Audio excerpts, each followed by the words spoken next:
ମାନେ ଆମେ ଆଜି ଗପଟିଏ ଶୁଣିବା। ଗପଟିର ନାଁ ହେଲା କଲୁରୀ ବେଣ୍ଟ କଥା।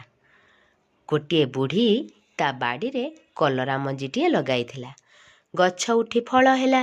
ଫଳ ପାଚି ଲାଲ ଦେଖାଗଲା। କୁଆଟିଏ ଲାଲ କଲରାଟି ଦେଖି ଖାଇବାକୁ ଇଚ୍ଛା କଲା। ବୁଢ଼ୀ ପାଖକୁ ଯାଇ କହିଲା, ମାଉସୀ, କଲରାଟିଏ ଦିଅନ୍ତୁ କି ଖାଆନ୍ତି। ବୁଢ଼ୀ ତାକୁ ଥଟ୍ଟା କରି କହିଲା, ଯା ଯା, ନୂଆ କୂଅ ପାଣିରେ ଥଣ୍ଟ ଧୋଇ ଆସିବୁ। କୁଆଟି କୂଅ ପାଖକୁ ଯାଇ ପାଣି ମାଗିଲା। ନୂଆ କୂଅ କହିଲା, ଯା ଯା, କୁମ୍ଭାର ଘରୁ କଳସିଟିଏ ଆଣିବୁ। କୁଆ କୁମ୍ଭାର ଘରକୁ ଗଲା। ତାକୁ ଯାଇ କଳସିଟିଏ ମାଗିଲା। କୁମ୍ଭାର କହିଲା, ଯା ବିଲରୁ ମାଟି ନେଇ ଆସିବୁ, ତୋ ପାଇଁ କଳସିଟିଏ ତିଆରି କରିଦେବି। କୁଆ ବିଲକୁ ଯାଇ ମାଟି ମାଗିଲା। ବିଲ କହିଲା, ମାଟି କେମିତି ଖୋଳିବୁ? ଯା ମିରିଗ ଠାରୁ ଶିଙ୍ଗ ମାଗି ଆଣିବୁ। କୁଆ ମିରିଗକୁ ଯାଇ ଶିଙ୍ଗ ମାଗିଲା। ମିରିଗ କହିଲା, ଯା କାଳିଗାଈ ପାଖରୁ କ୍ଷୀର ଆଣିବୁ। କୁଆ କାଳିଗାଈ ପାଖକୁ ଗଲା। କାଳିଗାଈ କହିଲା, ଯା ପଡ଼ିଆରୁ ଘାସ ଆଣିବୁ, ମୁଁ ଘାସ ଖାଇଲେ କ୍ଷୀର ଦେବି। କୁଆ ଯାଇ ଘାସ ମାଗିଲା।